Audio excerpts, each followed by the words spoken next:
राजा हत्याकांड को लेकर इस वक्त जो बड़ी जानकारी है वो आपको बता देते हैं। अब से थोड़ी देर में गाजीपुर मेघालय पुलिस पहुंचने वाली है। सोनम को शिलांग लेकर पुलिस रवाना होगी। शिलांग पुलिस सोनम से पूछताछ करेगी। मेघालय पुलिस नए तरीके से जांच की अब शुरुआत करने वाली है। राज कुशवाहा, विशाल आकाश को गिरफ्तार कर लिया गया है और एक आरोपी आनंद अभी भी फरार है, जिसकी तलाश लगातार की जा रही है।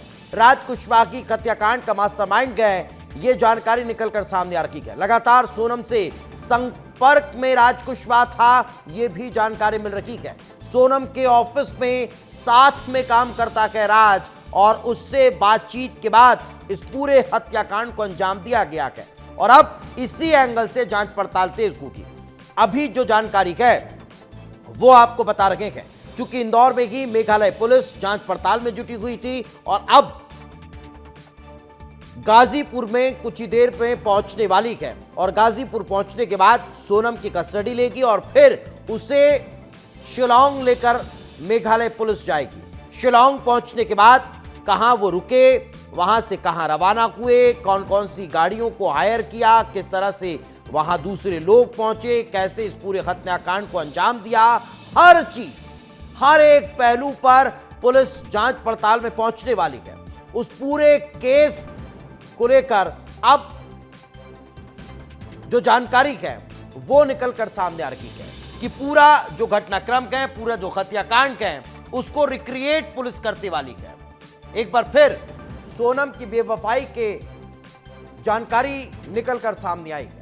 लेकिन चलिए सोनम और राजा के इस केस से जुड़ी हुई टाइमलाइन आपको बता देते हैं। कब कब क्या क्या हुआ वो जानना बेहद जरूरी है। 11 मई को सोनम और राजा की शादी होती है।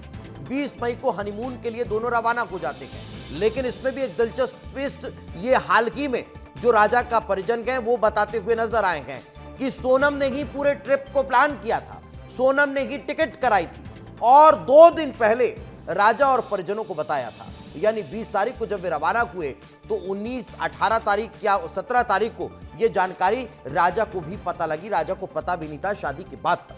22 मई को मेघालय के शिलांग ये पहुंचे। 23 मई को फोन बंद हो गया और तलाश शुरू हुई। 28 मई को सांसद शंकर लालवानी पहुंचे। 2 जून को राजा का शव बरामद होता है। 3 जून को राजा की हत्या की पुष्टि होती है।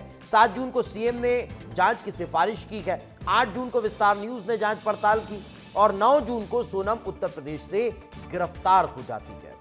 अब यह सबसे बड़े घटनाक्रम को लेकर जो जानकारी है वो निकलकर सामने आ रही है कि आखिर अगर सोनम इन्वॉल्व नहीं है तो सोनम के शरीर पर खरोच के निशान क्यों नहीं, उसके साथ कोई लूटपाट या झड़प क्यों नहीं हुई है, उसके पति की हत्या हो गई और सोनम ने बचाया क्यों नहीं। लेकिन अभी तक का जो अपडेट है वो आपको बता देते हैं। मेघालय पुलिस अब पूरे मामले की जांच पड़ताल करने वाली है। गाजीपुर से सोनम को लेकर पुलिस शिलांग के लिए रवाना होगी। लेकिन उससे इतर यह अपडेट आपको बता रखेंगे कि सुबह से अभी तक क्या क्या हुआ है। मेघालय में सीएम का एक्स पर पोस्ट आया है। सुबह 7:52 पर सोनम ने ही करवाई हत्या, ये मेघालय के डीजीपी ने कहा है। उसके बाद जो जानकारी है वो आपको बता देते हैं। सुबह 7:55 पर सोनम के घर विस्तार न्यूज पहुंचा और विस्तार न्यूज ने पहुंचकर सबसे पहले रिएक्शंस जानने का प्रयास किया। 7:59 पर विस्तार न्यूज पर लापता सोनम की पहली तस्वीर सामने आई और वो तस्वीर इस वक्त आपके टेलीविजन स्क्रीन पर चल भी रही है। यही वो तस्वीर है। सुबह 8:08 पर मां ने सोनम के गाजीपुर होने की पुष्टि की और यह बताया कि हाँ सोनम गाजीपुर में है, वो मिल चुकी है, उसकी जानकारी मिली है। 8:19 पर विस्तार न्यूज पर पिता का बयान सामने आया और उन्होंने कहा कि मेरी बेटी सोनम निर्दोष है, उसने कुछ नहीं किया है, वो बेकसूर है। 8:45 पर शिलांग पुलिस स्टेशन में हलचल बढ़ जाती है। वहां एक्टिविटी और तेज होती है। जांच पड़ताल को लेकर जो जानकारियां हैं वो जुटाई जाती है। 8:45 पर की शिलांग पुलिस स्टेशन में एक्टिविटी तेज होती है, हलचल बढ़ती है। वहां पर अब कार्रवाई को लेकर जानकारियां बताई जाती है। 8:27 पर विस्तार न्यूज पर चश्मदीद साहिल का बयान सामने आता है। गाजीपुर में सोनम को उसने देखा था, ये उसने बताया और उसने बताया कि कैसे उसने फोन करने के लिए फोन मांगा। 9:45 पर सोनम ही अपनी जिद पर राजा को शिलांग के लिए लेकर गई थी, यह जानकारी निकलकर सामने आती है। 10:38 पर सोनम के सुपारी किलर्स की पहचान हो जाती है और कौन कौन उसमें इन्वॉल्व रहते हैं वो बताया जाता है। लेकिन 10:55 पर राजा की भाभी का बयान सामने आता है और वो कहती है कि सारे गहने सोनम अपने साथ लेकर गई है, घर में उसका कोई गहना नहीं। 11:20 पर राजा की मां का बड़ा बयान सामने आता है, सोनम को फांसी से भी बड़ी सजा दी जानी चाहिए। तो ये पूरा टाइमलाइन सुबह से लेकर अभी तक का बता रहे हैं और आपको बताया कि कैसे सुबह 7:35 पर सोनम के गाजीपुर में होने की खबर मिलती है और अभी तक 12:05 लगातार विस्तार न्यूज आपको पल पल की अपडेट दे रहा है। एकमात्र चैनल विस्तार न्यूज जो शिलांग में मौजूद है, एकमात्र चैनल विस्तार न्यूज जिसने आज इस पूरे घटनाक्रम के बाद सोनम के भाई से कोऑर्डिनेशन करें, परिवार के भी संपर्क में रहें, क्योंकि कई परिजन शिलोंग भी निकल चुके थे, उनके भाई और रिश्तेदार सभी कुछ लोग वहाँ चले गए थे। तो राजेश त्रिपाठी सर के द्वारा लगातार जो ईस्ट सोहरा डिस्ट्रिक्ट है उसमें उनके जो एसपी विवेक सर हैं उनके लगातार संपर्क में थे, परिजनों के संपर्क में थे, लगातार अपडेट ले रहे थे, सर्चिंग अभियान की पूरी जानकारी ले रहे थे। तभी अचानक 2 जून को एक दुखद घटना आई जिसमें कि डेड बॉडी उसकी रिकवर हुई, राजा रघुवंशी की डेड बॉडी जिसको आइडेंटिफाइड किया गया।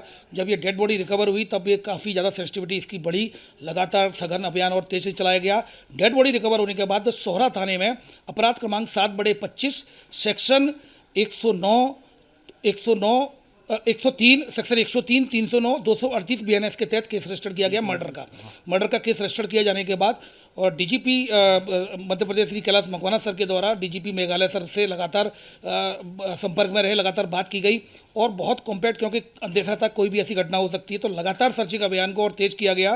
तभी ऐसी खबर आई शिलोंग पुलिस के द्वारा कि एक यूपी के गाजीपुर डिस्ट्रिक्ट में नंदबाग पुलिस थाने के अंतर्गत थाने पुलिस के द्वारा सोनम रघुवंशी को रिकवर कर लिया गया है। ये कल रात्रि की ये बात है जो सूचना मिली थी। उसके बाद शिलोंग पुलिस ने कल शाम को ही यहाँ पर इंदौर पुलिस से संपर्क किया, चूँकि लगातार कोऑर्डिनेशन में थे ही, संपर्क में थे ही, और एक कॉम्पैक्ट अभियान चलाया गया जिसमें कि 3 जो सस्पेक्ट थे उनको राउंड अप किया गया, दोनों इंदौर पुलिस और जो शिलोंग पुलिस है। और इसमें तीनों के जो नाम है, राज कुशवाहा नंबर 1, नंबर 2 उसमें विशाल चौहान था और नंबर 3 आपका आकाश राजपूत, इन तीनों को हिरासत में लिया गया, जिसमें 2 इंदौर से हिरासत में लिया गया, 1 इंदौर के पास से हिरासत में लिया गया है।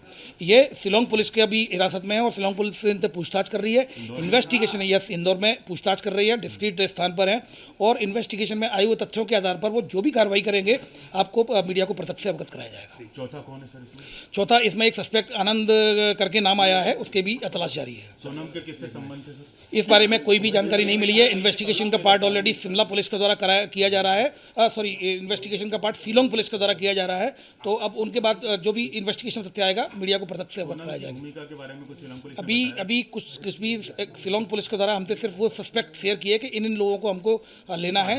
ये उनके द्वारा टेक्निकल एविडेंसेस के आधार पर जो भी उनकी इन्वेस्टिगेशन में आया हो उनके आधार पर इनके द्वारा इंदौर पुलिस को बताया गया, जिसने इंदौर पुलिस में DCP crime branch Rajesh Tripathi sir ने कोऑर्डिनेट करते हुए और एक ऑपरेशन सघन अभियान चलाया जाकर सभी जो तीनों सस्पेक्टेड उनको राउंड अप किया है और शिलोंग पुलिस उनसे पूछताछ कर रही है। सोनम के साथ काम करता था। ये अभी इस तरह की कोई भी जानकारी सामने नहीं आई है, पूरी तरीके से नए नाम है, ये पूरे पुलिस के लिए नए नाम है और ये इन सब पर शिलोंग पुलिस पूछताछ कर रही है। शिलोंग पूछताछ जो करने के बाद जो तथ्य आएंगे मीडिया को प्रत्यक्ष से अवगत कराएंगे। सोनम ने कुछ बताया शिलोंग पुलिस को उसके जैसा कि मैंने बताया, चूंकि अभी गाजीपुर में शिलोंग पुलिस पहुंचने वाली, वहाँ पहुंची नहीं होगी और इन्वेस्टिगेशन का पार्ट उनका है, तो अगर जैसा भी वो शेयर करेंगे मीडिया को प्रत्यक्ष से बताएंगे। बेकसूर है या इन्वॉल्व हो सकती है? जैसा कि मैंने बताया कि इन्वेस्टिगेशन में एविडेंस क्या आते हैं और क्या उसमें इन्वेस्टिगेशन किस दिशा में जाएगी उसके आधार पर शिलोंग पुलिस निर्णय लेगी। आरोपियों को कहाँ अभी फिलहाल डिस्क्रीट स्थान पर इनसे शिलोंग पुलिस से इनसे पूछताछ कर रही है। ले जाएंगे इनको? शिलोंग ले जाएंगे? देखिए एविडेंसेज, अगर एविडेंसेज मिलते हैं, चूंकि आप 24 आवर से ज़्यादा किसी को आप रख नहीं सकते हैं, तो अगर वो एविडेंसेज मिलते हैं, अगर आगे की कार्रवाई होती है तो लीगल एक्शन लिया जाता है और प्रत्यक्ष से मीडिया को अवगत कराया जाएगा। जैसा कि मैंने बताया, जो भी लीगल एक्शन होगा प्रत्यक्ष से अवगत कराया जाएगा।